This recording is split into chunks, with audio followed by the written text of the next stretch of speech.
Up next on the Social Hour, Amber and I are talking to Alexis Ohanian, co-founder of Reddit, author of a new book. He's going to tell us all about it, plus some other stories around the social web this week, including Twitter's trying to get your attention via DM, Instagram is auto-playing videos, and what do we think about social headphones? All that and more next. Netcasts you love. From people you trust. This is Twit. Audio bandwidth provided by the new Winamp for Android, featuring wireless sync and one-click iTunes import. Now with free daily music downloads and full-length CD listening parties. Download it for free at winamp.com/Android. Bandwidth for the Social Hour is brought to you by CashFly at CACHEFLY.com. This is the Social Hour with Sarah Lane and Amber MacArthur, episode 132, recorded Friday, October 11th, 2013. This episode of the Social Hour is brought to you by Shutterstock.com. With over 1 million high-quality video clips, Shutterstock helps you take your creative projects to the next level. For 25% off your new account, go to Shutterstock.com and use the offer code SOCIALHOUR1013. And by Social Media Solutions from SAP. If you're a social media manager at a large enterprise, gain insight and engage in social media with Social Media Solutions from SAP to improve your customer service and support experience. Take a guided tour at sap.com/twit. And by Full Sail University. Full Sail offers both online and campus degree programs centered on real-world experience in the entertainment, media, and technology industries. For more information, visit fullsail.edu/social hour. Hello, everybody, and welcome to another episode of The Social Hour. It is episode 132, and I am sitting pretty in some kind of fall weather. I'm actually wearing a jacket today. It's starting to turn here in Twit World headquarters in Petaluma, California. Amber. Well, I am in Toronto, Ontario, Canada, and it is a beautiful sunny day. It is clear skies. It's Thanksgiving weekend here, Sarah. I don't know if you knew that, but we celebrate Thanksgiving. Monday is a holiday, so a lot of people are getting ready to cook turkeys. And my family is visiting from out of town, and life is good. It's a great Friday, and we have a great guest today. I'm very excited. Yeah, we might as well bring him in because we've been having quite a bit of fun before the official show already started, deciding who all of our spirit animals were. So you all get to enjoy the fruits of our labor. Alexis Ohanian, friend of the Social Hour. You've probably been on, 3 times before today. Welcome back. I am very happy to be back. Thank you. You also convinced me to put on my swacket because it is beautiful fall weather here in New York.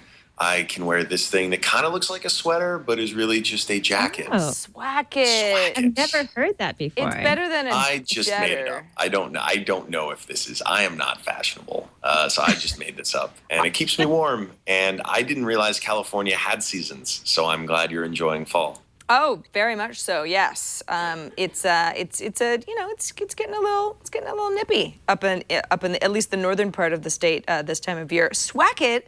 I also have a couple of swackets that I wear a lot, Alexis. So now I know what to call them. Let's make this a sweater thing. as a jacket. It's genius. Yeah. Swacket. It is genius. Swacket. We should also mention, just because we have been tweeting about is it spirit animals? Alexis, you started this. So I thought you were joking, but all of a sudden we got into a pretty interesting conversation before the show about our spirit animals. And yours is pretty interesting. I try not to take anything too seriously, but this is one of the brilliant insights that I put in the book, which is one of the ways I really like figuring out a person and their personality is by asking them this seemingly absurd question. And because it's not just what they say, but it's sort of what they're talking about when they describe or justify it. And so my spirit animal, the black bear, will hopefully remind you that brown bears are the ones that will eat your face. Black bears, I think, tend to prefer berries. And so if you encounter one in the wild, just get really big and sort of make loud noises, and it'll probably go along. It's the brown bears you want to play dead for. But, they're generally pretty friendly. You don't want to cross a bear. Just don't try to wrestle one or something. It's a bad idea. But there we go. That guy looks like he wants more than just berries. Is that kind of no? He just wants berries. You see, you think, right? Because look, I don't walk on all fours, but I'm a lot of man, and I think that people who might see me be like, they might think like, wow, this guy he's a big dude. He might want to steal my picnic basket, but I don't. I never want to do that. I might bring over some cheese and wine to share with you on your picnic, but I will not steal your basket. On. Yes. I mean, how can you turn that down, right? Swacket, little wine and cheese. Yeah. It's good living. It's good living. Well, Alexis, you mentioned your book, like but you haven't really talked about it. We don't even know. People watching might not even know. You have a book. Let's talk about your new book. I would love to. If I had more foresight, I would have had. I have it. I have it, Alexis. Yay! See? Oh, you got the. See, Hammer's got the hookup. That's the limited edition. I've read every single page, so I'll throw it over to you, though, to explain it. Because you know what? There's no title on the front of the book, which it always throws me off when I want to talk about it. And as you can see, there is one right here without their permission. So what is this all about? You can tell people and we can chat about it. It is a little unconventional, but it is riffing off of this idea that we use in the internet industry that is permissionless innovation. And I always think about this great Grace Hopper quote. She was such an ultimate badass, and the quote, and you've probably heard it before, but it's better to ask for forgiveness than permission. And her quote on this, to talk about permissionless innovation, is the thing that allows anyone with an internet connection and a computer to go and make something amazing, as being the driving force for creativity in the world today, especially online, right? It's the thing that let me and Steve start Reddit with just laptops. It's the reason we have Facebook and Twitter and this podcast and so many great things online.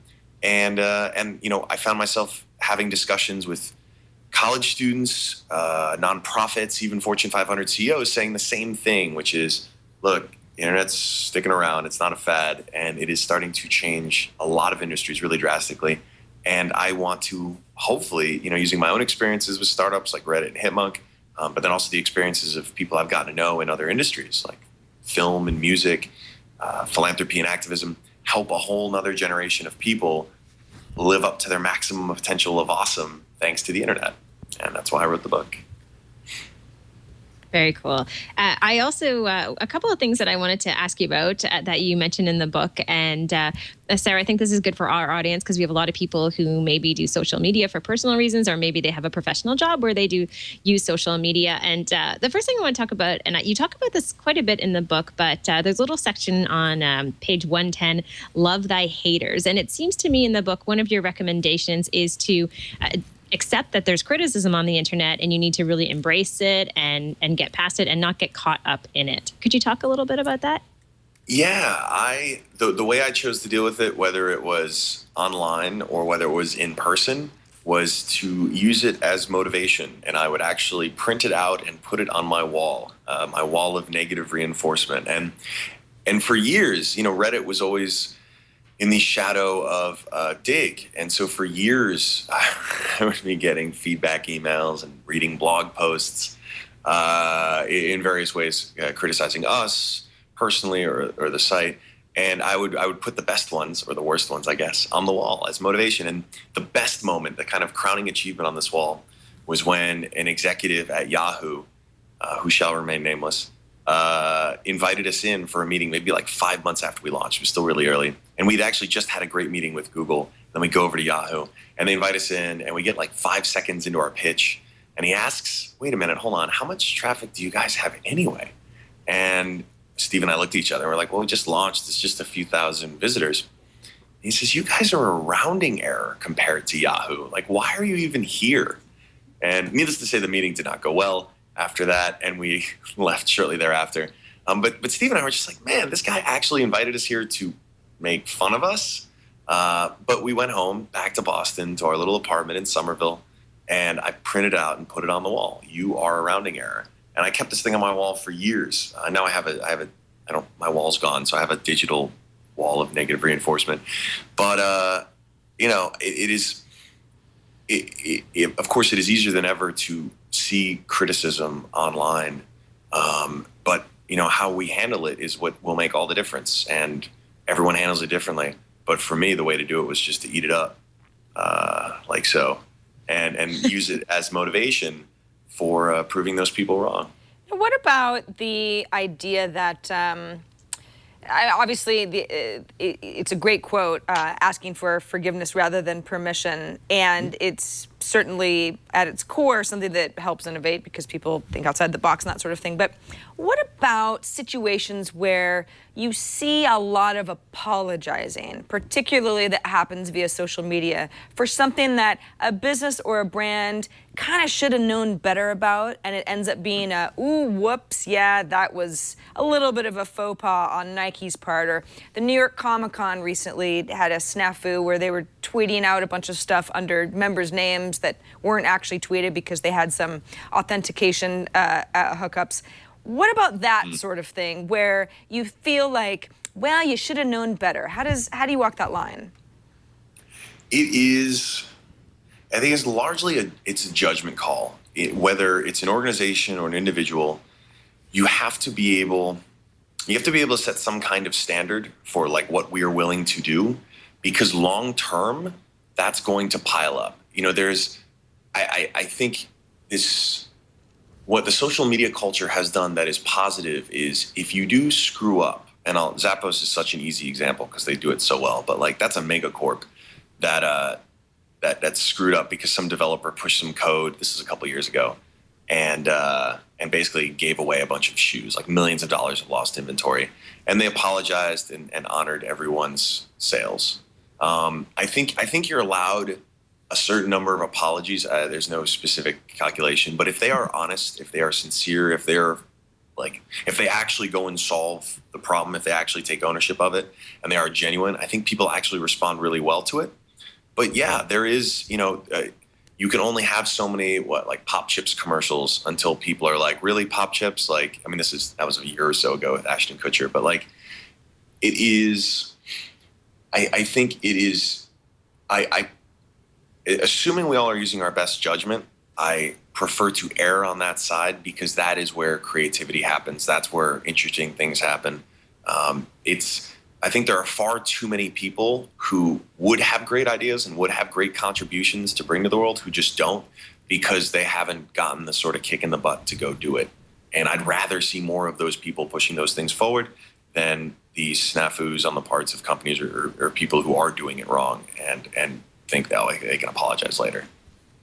So let's say you do have a good idea. You've built something, like you have many times. You've done lots of great companies.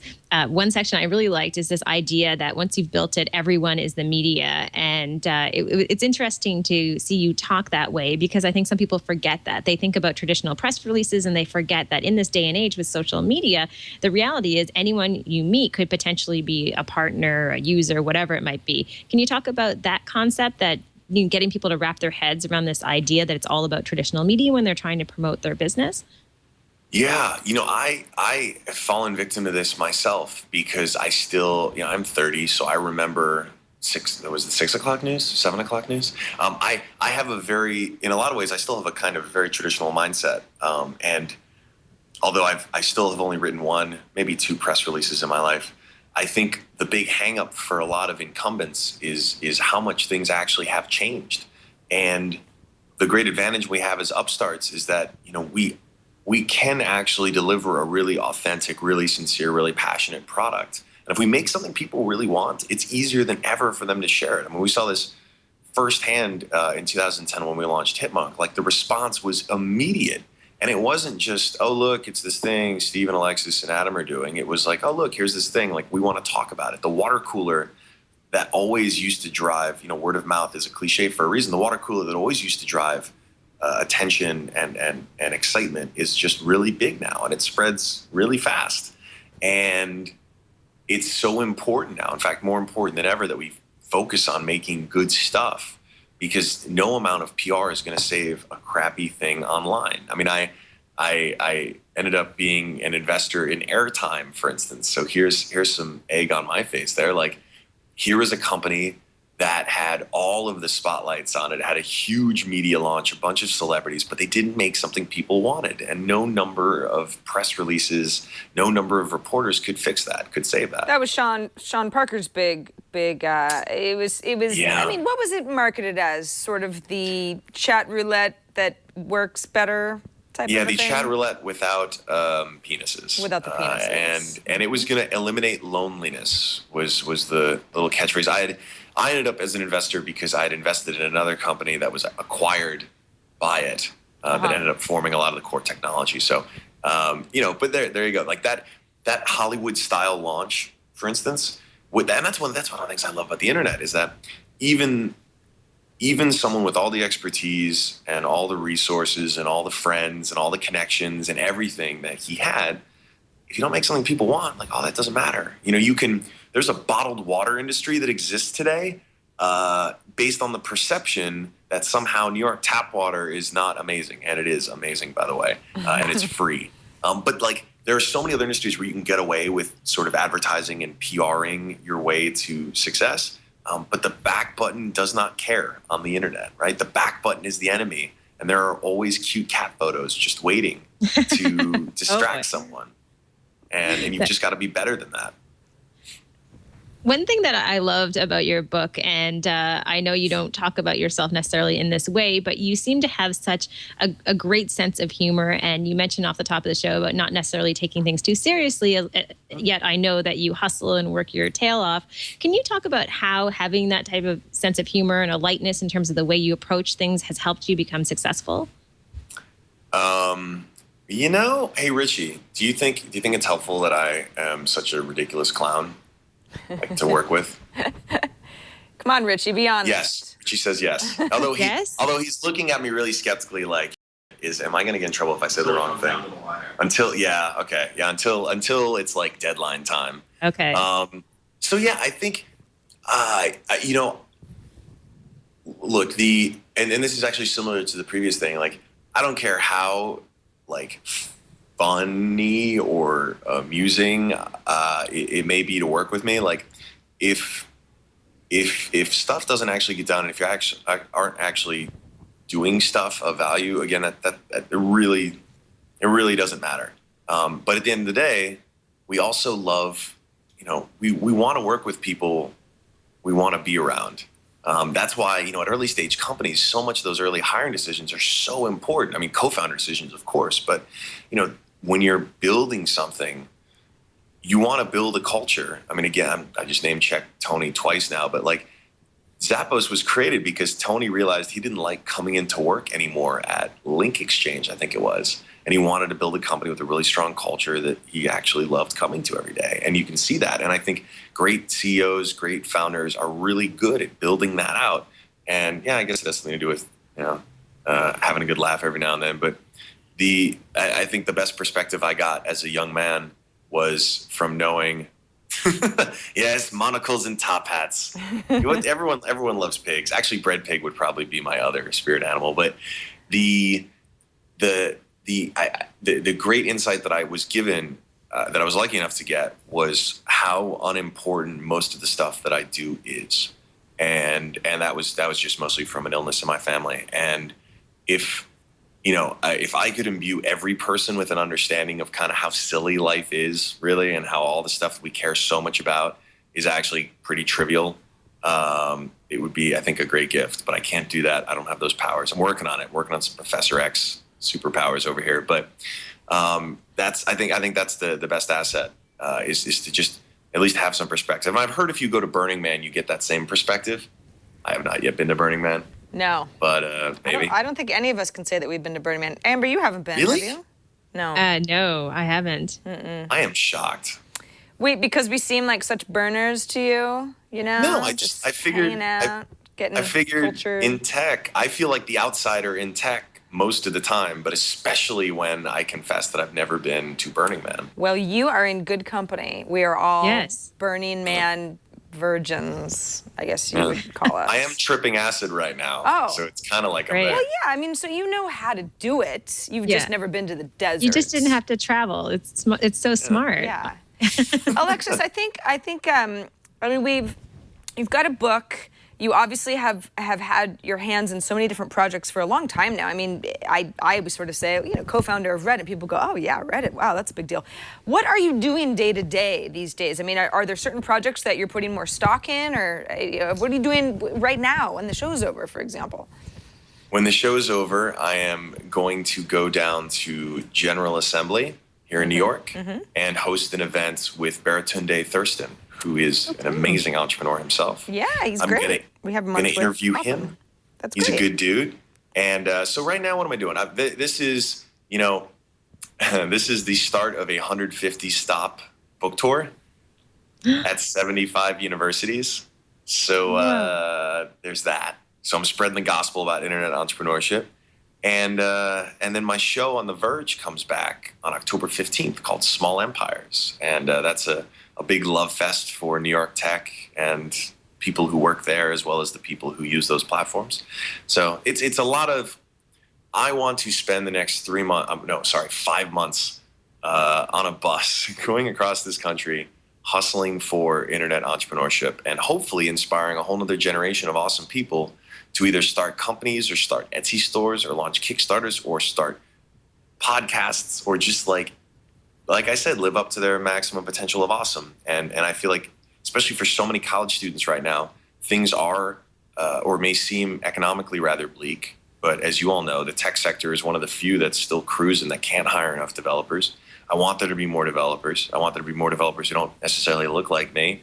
And I also just want to see more people who are great be great at scale, right? Like every Etsy store that opens up that lets someone turn a hobby into a full-time job is a win. It's a success because it's someone who's doing their passion, who could be living in St. Louis and who is having so much success that they can now open a storefront in downtown. That's also not a hypothetical. That's a real story. Scarlett Garnett, shout out.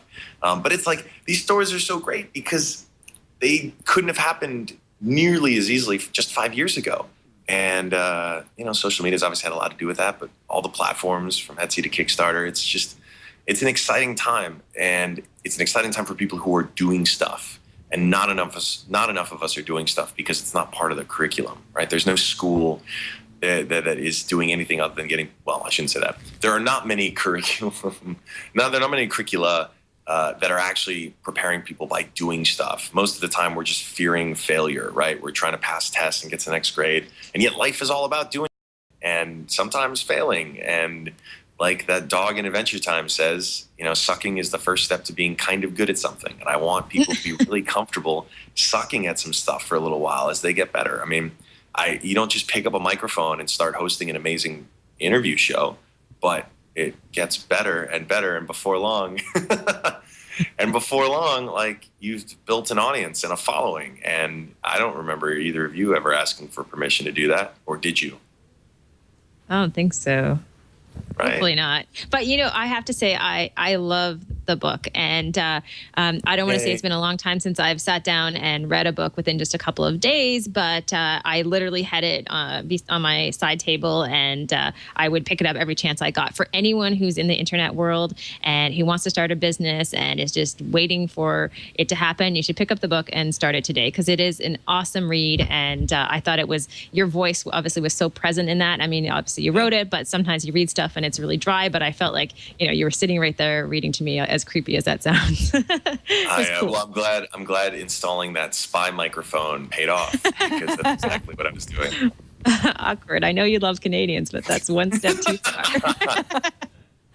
Well, Alexis, it has been so fun having you on the show, and thanks for joining us. And withouttheirpermission.com is where people can obviously find out more about the book and how to order. But what else is going on? How can people follow your trials and your tribulations so that they know about your talks at General Assembly and the like?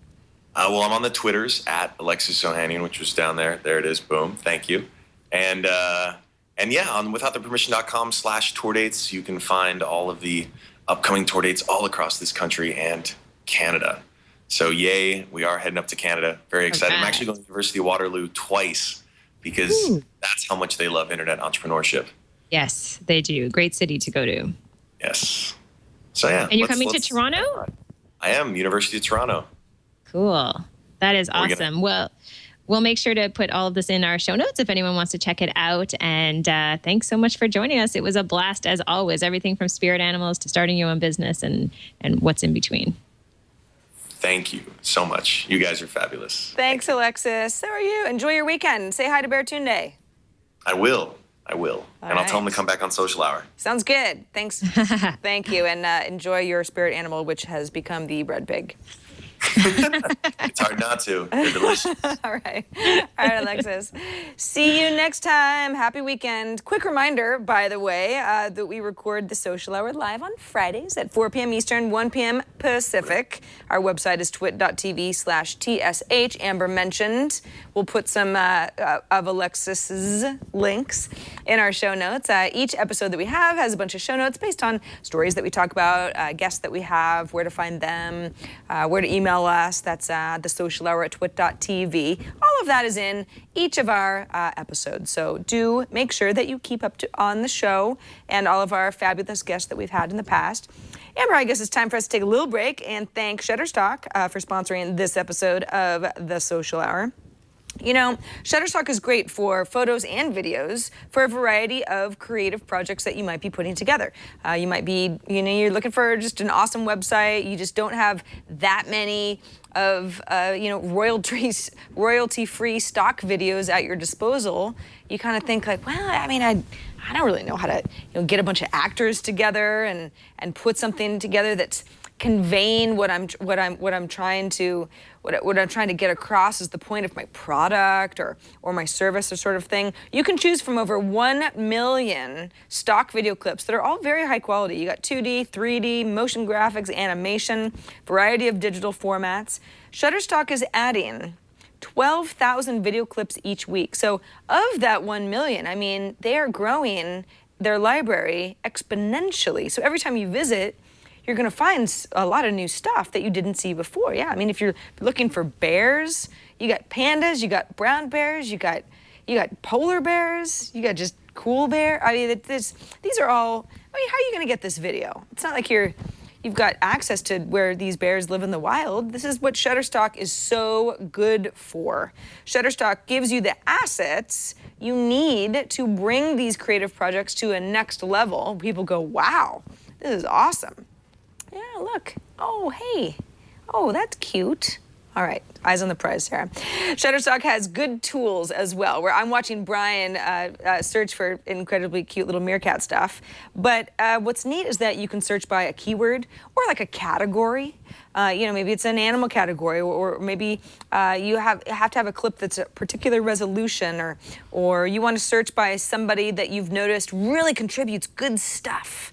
That sort of thing. The search tools are very, very easy to use. And then you can also save them. So let's say you find a few things and it's like you just kind of want to save them for later. Or maybe I want to show Amber, hey Amber, I was thinking about putting together a new video open for our show, The Social Hour, and I just want you to look through a few of these, see if I'm on the right track. Amber can go into the clip box that I've added media to later at her leisure and then give me notes. So it's really good if you're collaborating. It's not just for a single person working on a project. If you want to try Shutterstock today, you can sign up for a free account. We're not going to get you locked into something where you need to add your credit card, nothing like that. You just start an account, start using Shutterstock, start clipping stuff to your clip box. Find some really, really cool lizard videos, like the baby chameleon that we're looking at. Some of you audio listeners rather. You really should, consider watching the video portion of the show because we've had all sorts of good stuff, visual stuff on the show so far. When you decide to purchase a plan at Shutterstock, let's say you're like, this is awesome, I want this all the time, use the offer code SocialHour1013. So all one word, SocialHour1013, and new accounts will receive 25% off any package you choose at Shutterstock.com. And for 25% off new accounts, use the offer code SocialHour1013. And we thank Shutterstock for their support of the Social Hour. All right, Amber, what do you think we talk about, well, a social tip? Okay, so I have been looking for something like this for a long time. This is an app for Android users that allows you to record your screen. And now you may think, why would I ever want to do something like this? Well, the reality is maybe you've created an app or you have a website, you want to show someone how to use it, and you want to post that on your site, whatever it might be. There are not that many great tools that allow you to do this, but this one is pretty awesome. It's called SCR Screen Recorder, and it allows you to record up to 3 minutes of video on your Android screen. Now, if you want to make sure there's no watermark, which most people will, you have to pay $4.99 for the pro version, but it's definitely worth it.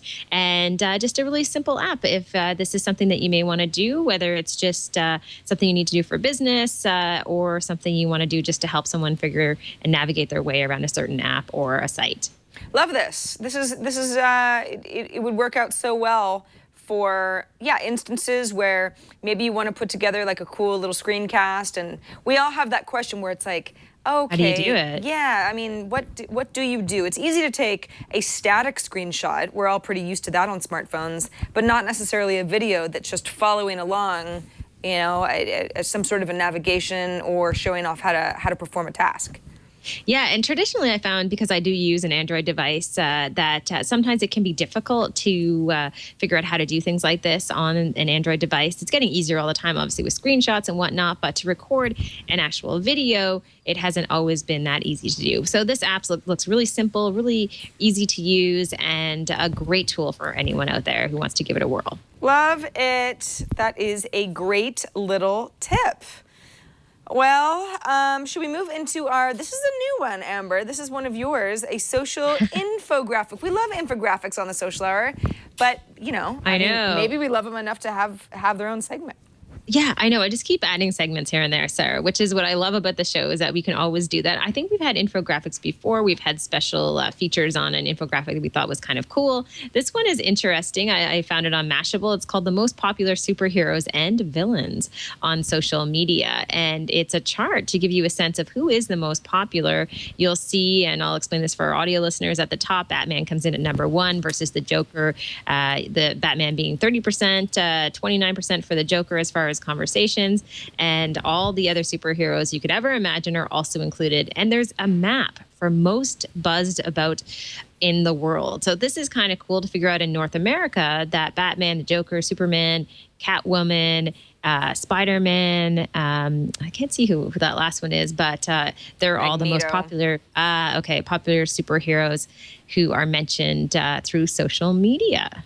It is.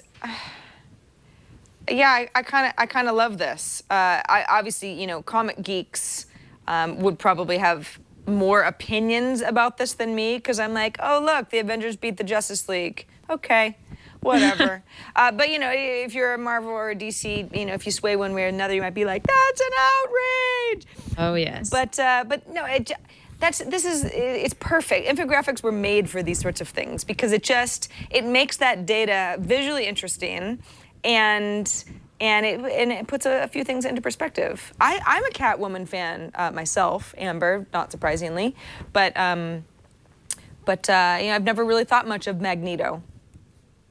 No, I know. And you know what? It's interesting. I guess I would have thought that in all social media sites that Batman would be at the top of the list, but I would have thought maybe Superman was relatively close. Now, he's not too far behind. I guess he's at 23% compared to 30% with Batman. But, you know, interesting to see Batman tops the list. It seems pretty much all over the place. You know, it used to be when we were kids, because, you know, you and I were watching the Christopher Reeve era Supermans at about the same age. Yeah, you know, we were little kids. I mean, it was like you couldn't top Superman. It was Superman. He was the top dog of all superheroes, because who can be cooler than Superman? And I definitely feel like we are in a Batman era right now. Oh, we are. Yeah, I mean, they keep making Superman movies, but we're all sort of like, meh. And then, you know, the Batman franchise has gotten really strong. And I know that's a little bit more of like a Hollywood thing, but yeah, I just feel like Batman is the one to beat these days. Yes, I think you're right, Sarah. Batman seems to be going strong right now and is represented not just in the real world, but also through social media channels. So a fun infographic, if you want to check that out, we'll put a link on our site on Twit on the Social Hour page. Absolutely. You know, I wanted to talk about a little spotlight here. Let me just make sure that I have my new Flickr app. I was using it on the iPad today, yesterday, but make sure that it's updated on my phone as well. Yes, it is. Okay, so there's a new feature for iOS 7. The Flickr app has been updated. This is a better demonstration on my iPhone because Flickr doesn't actually have a native iPad app, and I'm sorry that this is a very white screen, but there is a new feature for those who update the iOS app that you've got something called auto upload, and it's got this nice little pink new here. Now it's off by default, but if I go ahead and say, well, what's going on there? What it is this is replicating a feature that many of you Google Plus users are already familiar with, where if you set it up to say, if I say, okay, I'm gonna go ahead and turn on auto upload, that means that when I take a picture on my iPhone, it will automatically be uploaded via the cloud to my Yahoo account into a private folder. So I don't have to worry about people seeing something that I really, really didn't want to share publicly. Private folder with the 1 terabyte of free storage space that I, as a Flickr user, now get. That's sort of Yahoo's gift. Which is, it's not unlimited, but that's still quite a bit of storage compared to what we used to get without having to pay anything. And I have to say, Amber, even though Flickr is not as widely used and is not quite so much the social media photo darling that it once was, at least in my circles, it's still a place that I use really seriously to back up photos. You know, anytime I send anything to Instagram, I always just go ahead and cross-post it to Flickr as well, because I feel like Flickr is just a great repository to have everything. But if I knew that I was always going to have a copy of whatever I was posting to Instagram already uploaded to Flickr into my private folder, that then I could go into and you know, I could go into and say, well, all right, I want to start making some changes and get into my settings and start putting stuff into sets and collections. That might make me want to use Flickr more often as the first place to post photos. What do you think? I think it's really cool. I mean, I think as much as we preach about having to back up our photos, the reality is that most people don't do it. I'm not really that great at it either. So I think this is a great feature, especially the fact that it does go to a private folder. A lot of people will appreciate that because you don't want every photo out there through the social media world. So I think this is super cool. It makes perfect sense to me that they would do something like this, and I would use it. I mean, I think it makes it's something that's pretty useful, and I can't tell you how often I've taken photos on my phone and then maybe I've lost them, and that's kind of the only camera I'm using today, Sarah. Yeah, same. Now I'm trying to remember, does Facebook photo upload have the same features? Somebody in chat, if you know that offhand, let me know, because I know that this is something that Google Plus introduced months ago. Yeah, I remember that. Yeah, and I remember my first reaction was like, yeah, I don't know if I want all of these photos that I haven't vetted for public consumption yet anywhere on any server anywhere.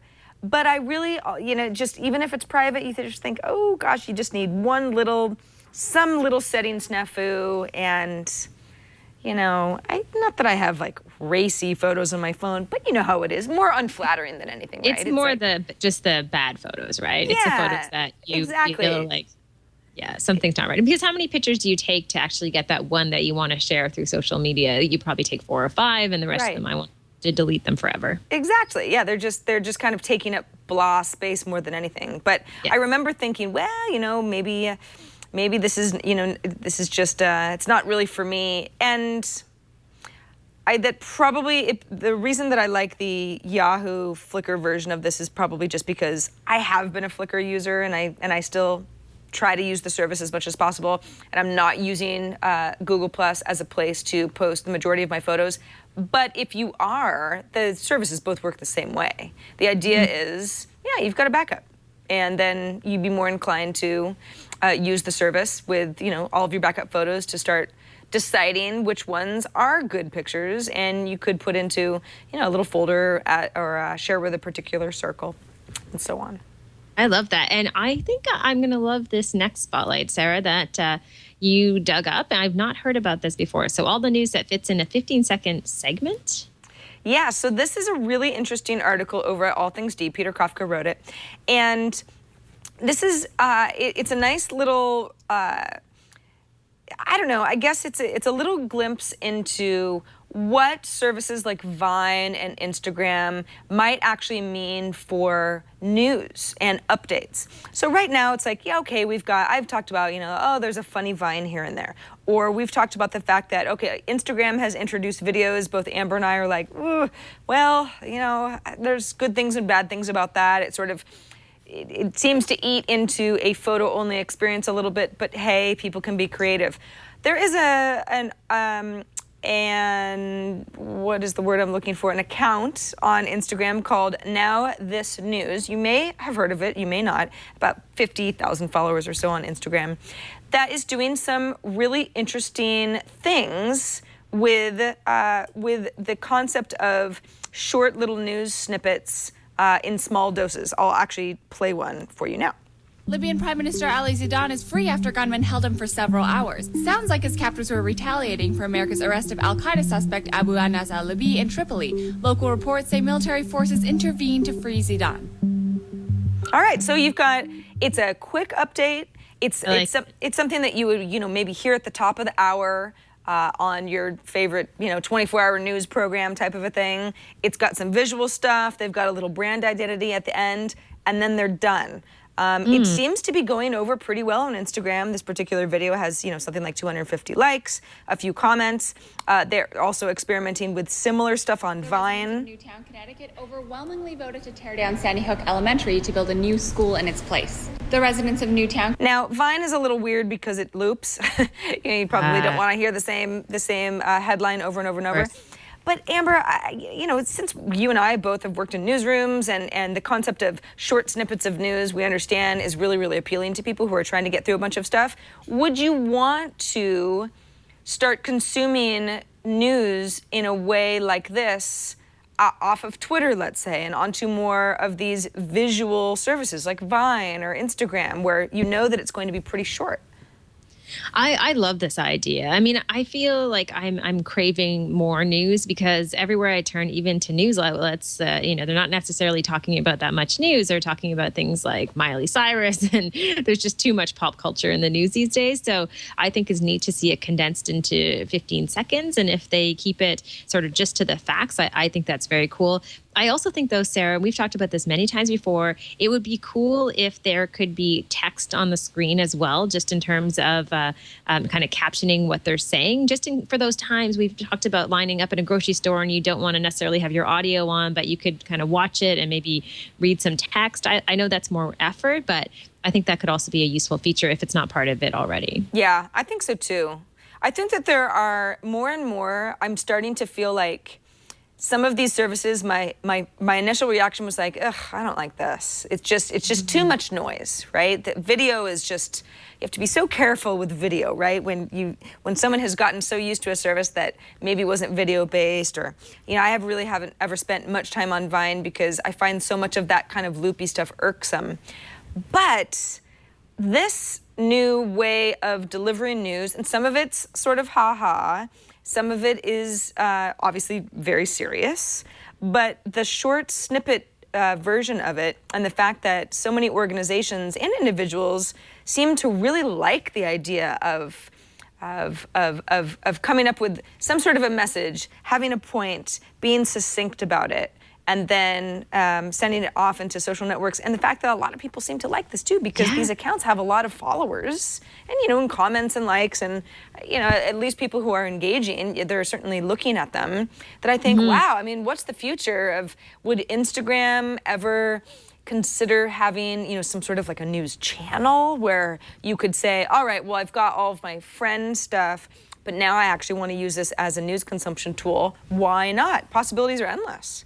It would be great for bumpers, in television, how they do little quick bumpers, like, 10 seconds, maybe it could be 15 seconds long, but just something that comes up to break up the newscast if you're going to commercial. I could see this even in translating back into the television world in some ways, but I like the idea. It's very succinct. I mean, it really depends on how you write it. And if you're a great writer and all of the content is jammed in there, I think it could be a cool little thing that even news organizations end up putting out just to get information out there really quickly in a different format.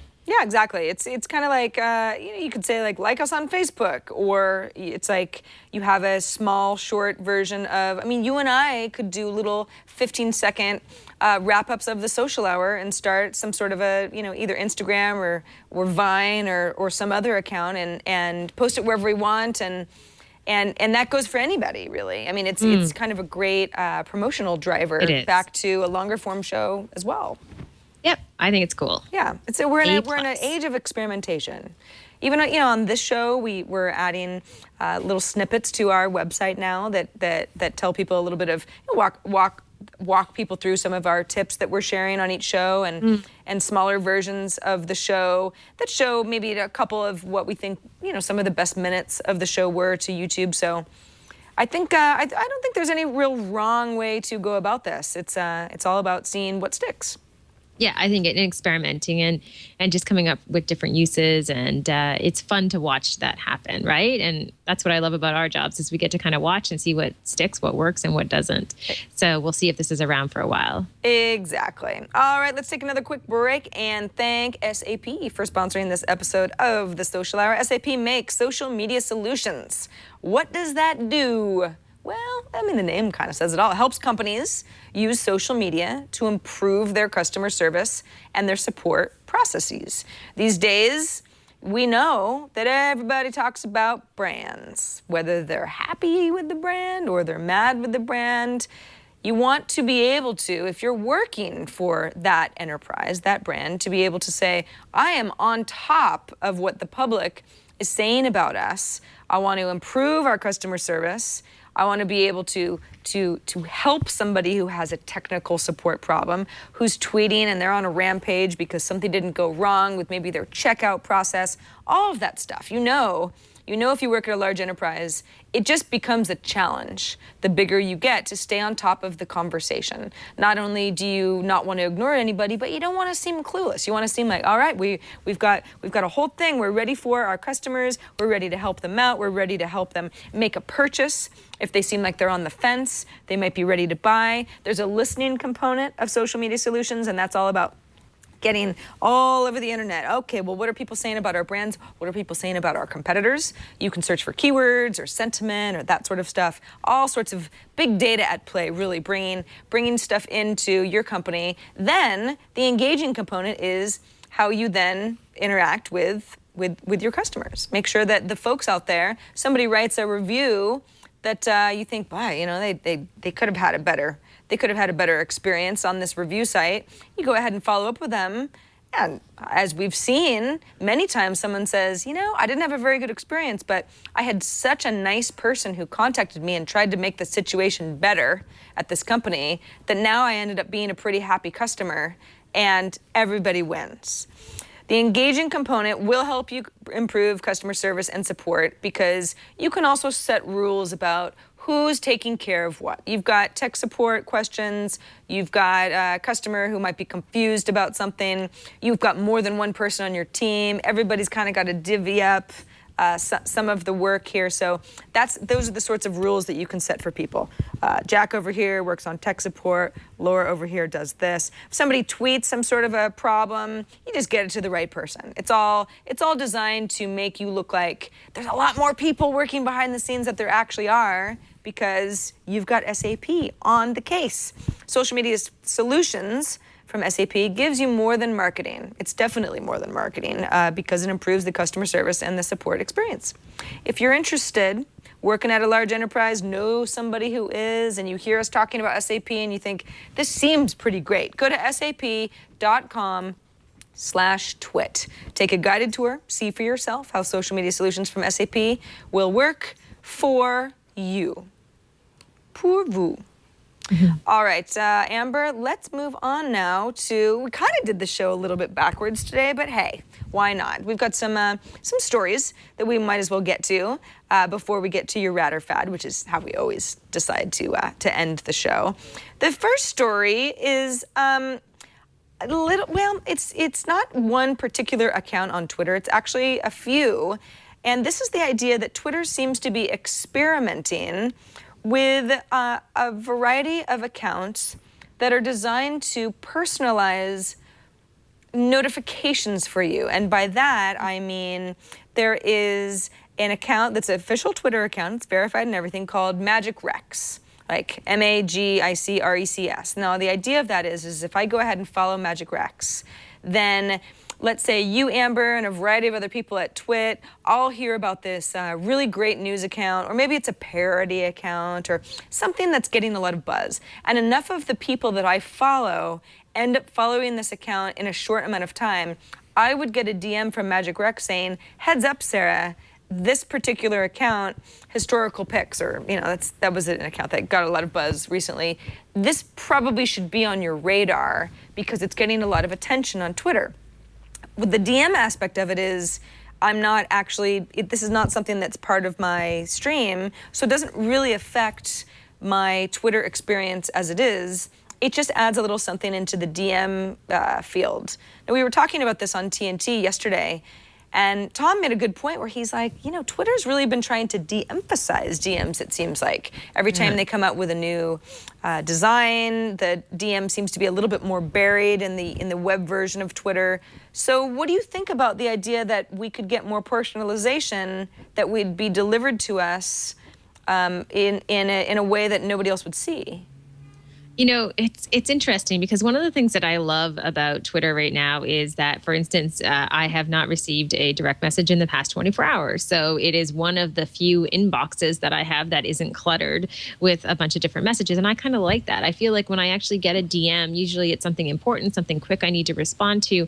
So I'm not sure that I would use it all the time in the sense that it would feel a little bit, I don't want to say spammy, but maybe it could be too much. Now, if it's breaking news or something like that, I do kind of like that idea. But then, there's always that balance. How far do you go? How many notifications are there? And to me, it just feels like, okay, my direct messages are relatively sparse right now. And I sort of enjoy that part of Twitter, maybe they could just tweet it to me and it would be better than going into my direct messages. Yeah, I think some people like me I get kind of excited when I get a DM because I figure when somebody sends me a DM, it really is just for me. It's maybe they need my address because they want to send me something in the mail. That happened to me the other day because a friend of mine wrote a book. She wants to send me a physical copy. But it's like, or maybe it's something that maybe wouldn't be appropriate for public consumption because you might be talking about a third party or that sort of thing where I say, ooh, DM. So I have push notifications turned on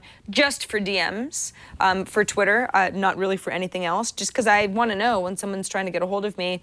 And in many cases, I just have friends where DM is kind of like our text. We don't even necessarily have each other's phone numbers, but it's a way to have that private channel. So I agree with you that if there was too much of this going on in the private channel, well, then the private channel becomes something that feels a lot more like email, where it's a chore and not some fun thing when you hear from somebody. But it's kind of interesting.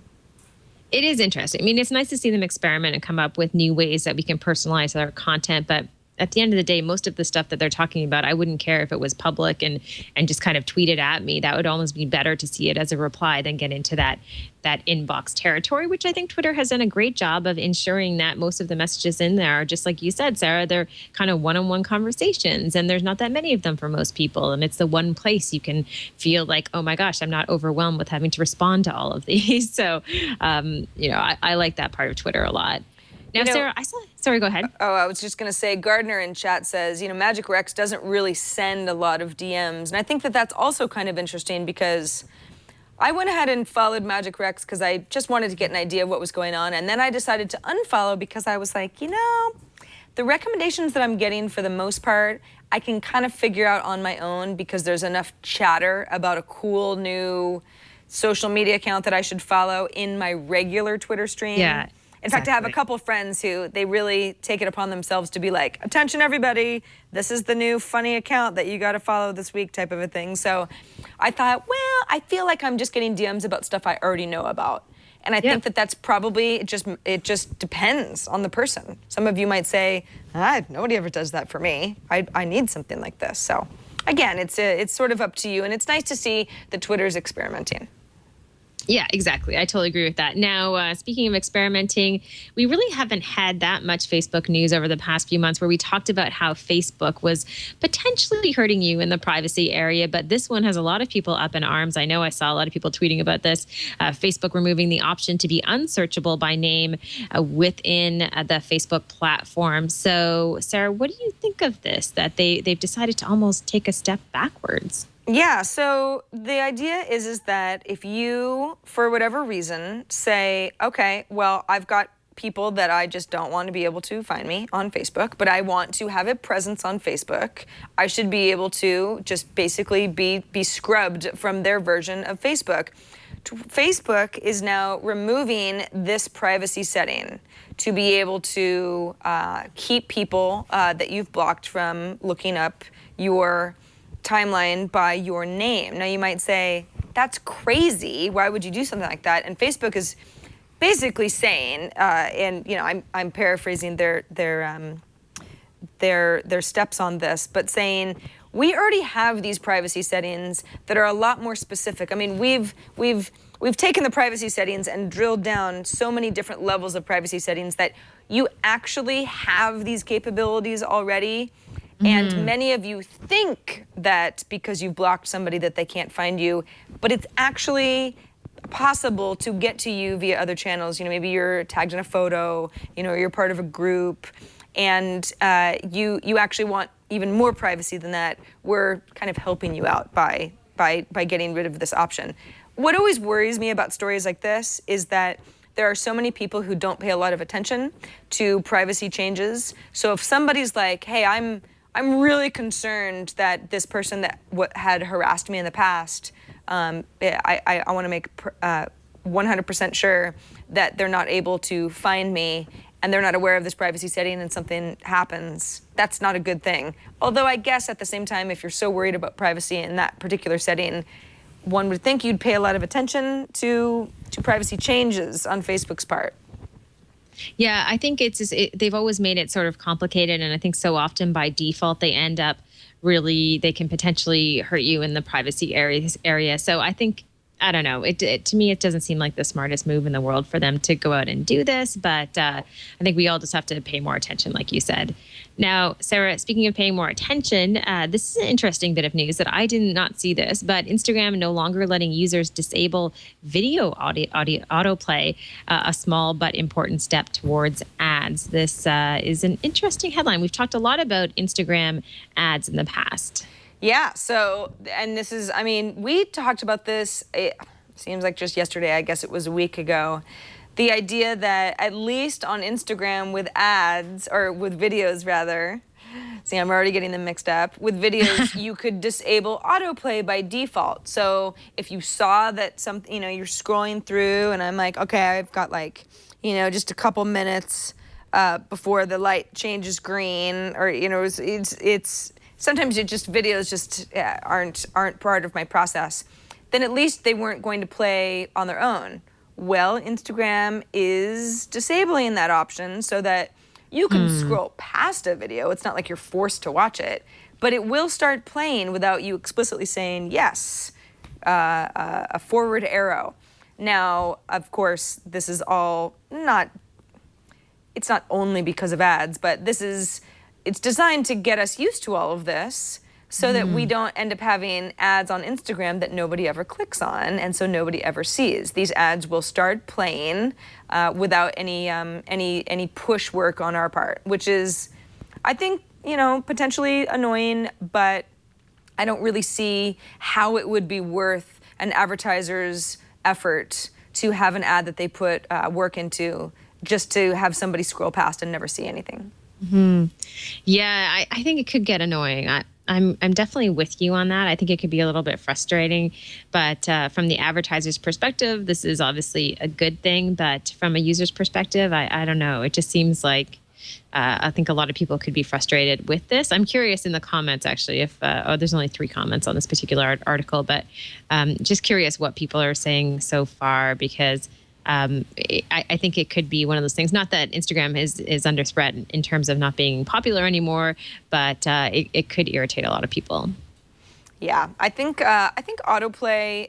Many of us just have a bad taste in our mouth about just autoplay anything, because we think about, those ads that are auto-playing in browser tabs where it's like, what is that? Hate that. Yeah, it's one of the most annoying things. You just think, even if it's somewhat effective, it's just everyone is so upset with you all the time. And this feels a little bit like that. But at the same time, it's like, man, on a mobile interface, you've got to grab people some way. So I really don't, I almost can't fault the people at Instagram, the people at Facebook, really, who say, well, let's give this a go and see if there's enough public outcry, and then maybe we can, pull in Alexis and ask forgiveness and revert back to, the old days. But it does seem like ads are going to happen, and the Instagram that we know and love is going to change. So. Yeah, I'm with you, though. Autoplay is such a dirty word in the internet world and the tech world. I absolutely hate anything that autoplays. I know there's a couple of news sites that I visit where they always have videos autoplaying, and it drives me insane. And for that reason, I'll never watch any of them. So I think there's no case where I think autoplay is really a good idea. I think that would be my final stance on that. Yeah, indeed. So speaking of upsetting, what is the story about the Brooklyn tweeter who was attacked?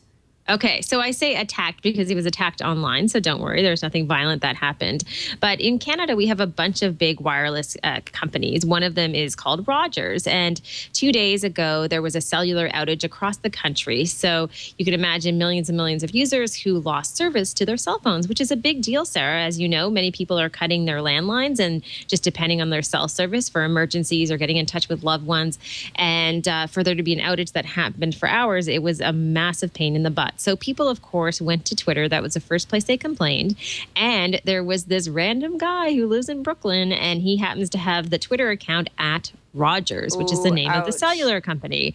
So if you look through his recent feed from, I guess it was Wednesday night, you can imagine he makes jokes about being verbally abused by hundreds of Canadians. He says he's grabbing the popcorn and, just sitting around as it's coming in over and over again. A few different stories about this, but it's a case of just having the wrong name at the wrong time.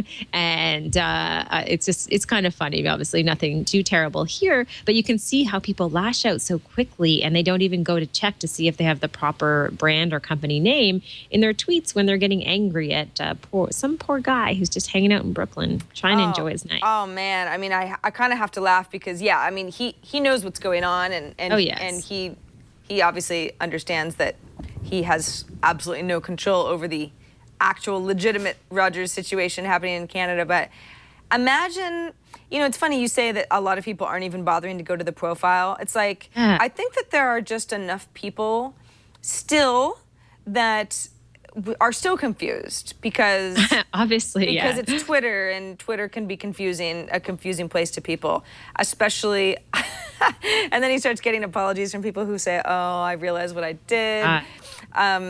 But people saying, because imagine if you are livid with a company like Rogers, you go to the profile that you think is the company profile, and then you see a tweet saying like, okay, here comes the Rogers hate, grabs popcorn. Then you'd be like, they're mocking me. But, I know. Case of mistaken identity. This happens all the time, though. It does. It's a blessing and a curse to have a cool Twitter name like that. Yeah, we've talked about this before on the show. I think you have a friend. I don't know who it is, but you mentioned some before. A few friends, but one of my friends, Ryan Block, who is a founder of GDGT and now is part of AOL. His Twitter handle is @Ryan. Well, Ryan, R-Y-A-N, is a very popular name, particularly for men.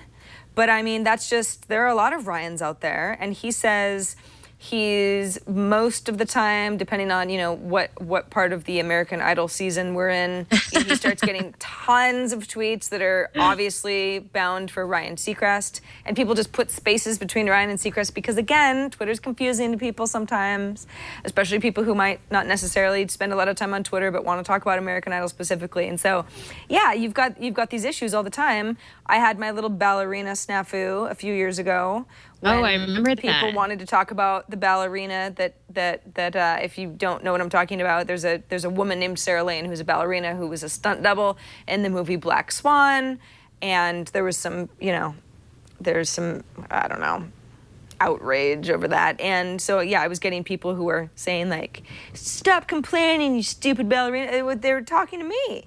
And it took me a while to figure out, oh, they're just not realizing that that's not me. Yeah. Yeah. I'd love to be able to be, a prima ballerina, but I assure you, she is someone else. Sure, Someone Sarah, else, sure. So what about you? Amber Mack, I can't imagine that that's really anything people get wrong too much.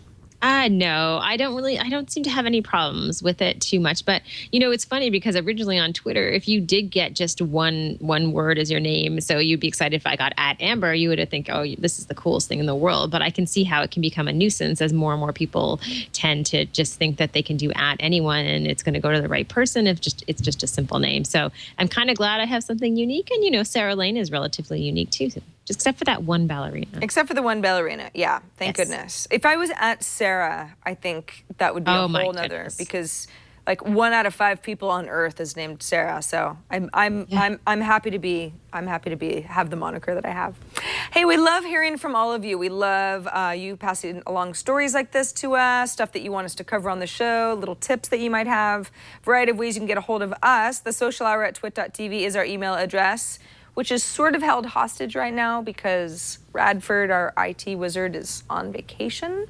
But hopefully everything that you've sent is going into the ether somewhere and will be unlocked next week. But do email us. I don't know what's wrong with we've got some sort of a ghost in the machine here at Twit. Leave us a voicemail at 2626-SOCIAL. That's 2626 SOCIAL. If you'd like to leave us a voice message, try to keep it to 30 seconds or less. Or if you think there's a video that either you want to put together or you want to show off something or just pass along something that you found online, do that. Send us the link, and we'd love to feature it in a future episode of The Social Hour. All right, Amber, before we get to your rad or fad, we'll take a last little break and thank Full Sail for sponsoring this episode of The Social Hour.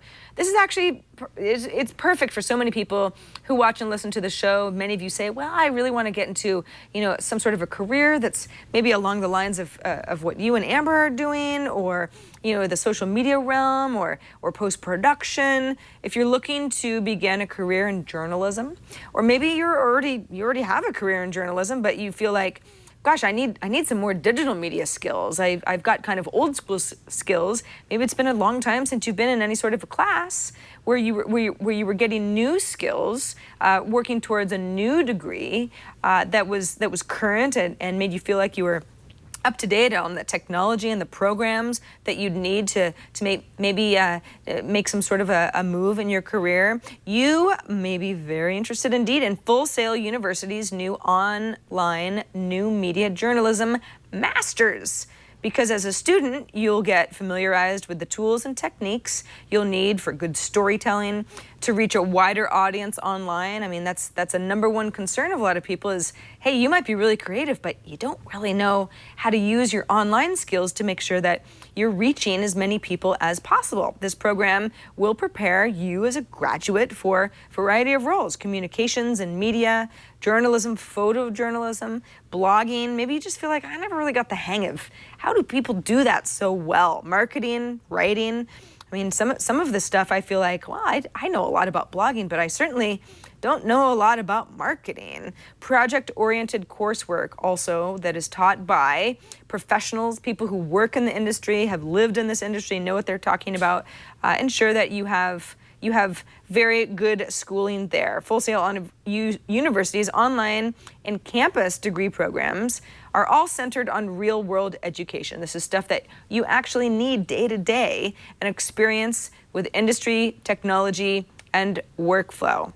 Best of all, this will really appeal to a lot of you because you don't want to spend a ton of time going back to school. You can get your master's degree in 12 months. Lots of master's degree, right? I talked about the new media journalism degree, but you could go public relations, internet marketing, business intelligence, entrepreneurship. The list goes on. To learn more about Full Sail's master degree program in new media journalism, or any of their bachelor's or their master's degree programs. You can check out fullsail.edu/social hour. I'll say that again, fullsail.edu/social hour.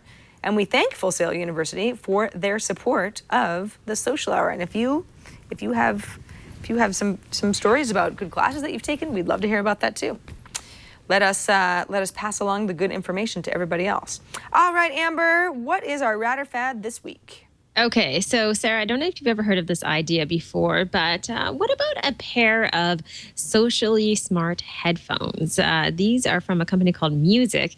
There's an app that goes along with them, but there also is some functionality built in to the cable that allows you to do a bunch of different things, such as share the music you're listening to on Facebook, share to Twitter. You can sync up through the app with services out there like iTunes to get all your music from iTunes or Rdio.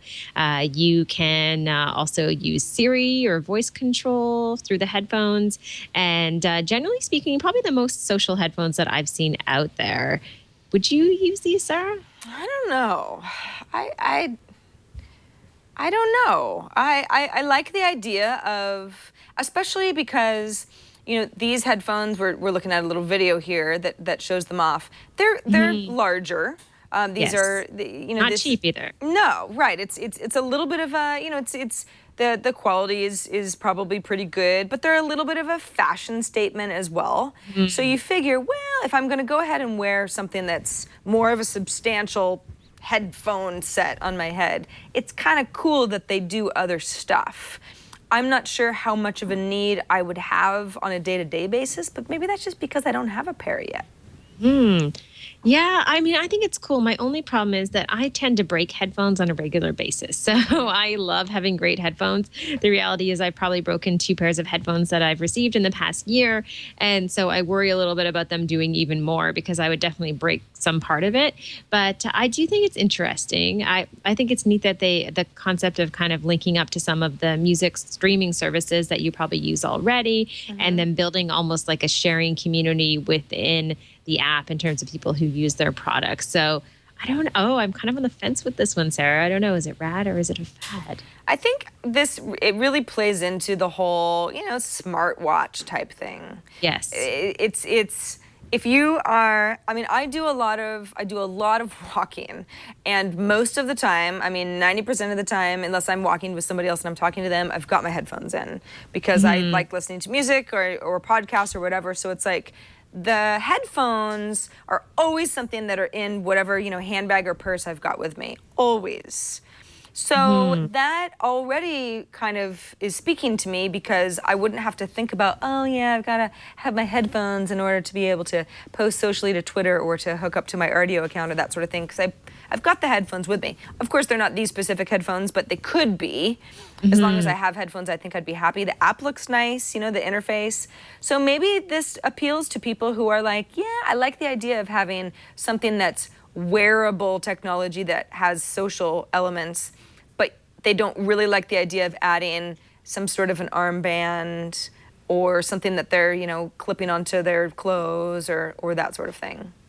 Yeah, and these are really new. As far as I can tell from the site, they're available now sometime in October. They're just allowing you to pre-order, but I don't think you can get them in stores just yet. So maybe I'll contact the company and see if we can get a pair to try. They could send you a pair, Sarah, and give them a whirl. Because I think it's worth exploring because I'm not totally one way or the other. If we can just put a hold on this rad or fad, that's probably a good idea. Okay. Are we going to do our first official rad or fad suspend judgment? Yes. Okay. I think we should. I think so too, especially because these headphones could be awesome in every way, but like really uncomfortable. I think that they actually look pretty nice. They're not cheap.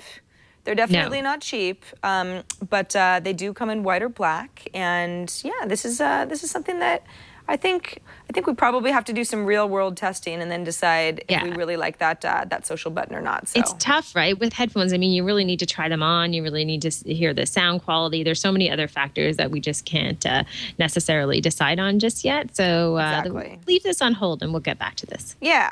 Smart social headphones. We're not sure yet. Rad or fad. We'll come back to it. But let us know what you think. If anyone has an opinion who's listening or watching. Absolutely. Absolutely. All right. Well, Amber, we have come to the end of our hour. In fact, we gave you a little hour plus. Well, we had Alexis at the beginning of the show. So much fun. I know. He's just, you never know what you're going to get with wacky Alexis. So we went over our hour, but I think it was well worth it. Remember that we do record the show live. If you'd like to follow us and be part of our chat and be tweeting us and have us look at it while we're doing the show, we record it on Fridays, 4 p.m. Eastern, 1 p.m. Pacific. And of course, our website is twit.tv/TSH. That's where you can get all of the links to watch the show on demand at your leisure. You go ahead and subscribe to the show, and then you can watch it whenever you want. It'll just sort of download for you each week audio versions of the show as well. Sometimes you miss a thing or two, but in general, look at us last week, Amber, with our side part. I didn't even notice that until right now, that we kind of were mirroring each other. We were. Yeah. Huh. Interesting. Mirror images. Yeah, mirror images. But yeah, all the good stuff that you would need on each show is in our episode pages. Links that we talk about, rad or fads, subscribe links, the video itself, everything is in our show notes at twit.tv/TSH.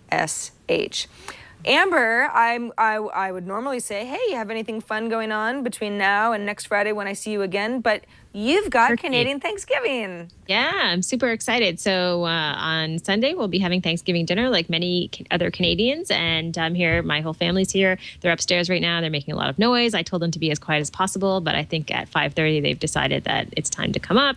So yeah, it's an exciting weekend. I love Thanksgiving, Sarah. So it's going to be some good chill time. Well, I hope you guys have the best dinner ever, and I would say I'm jealous, but we'll have Thanksgiving soon enough next month. So it's kind of like, I feel like our holidays are officially kicking off. Thank you, Canada. It's true. It's true.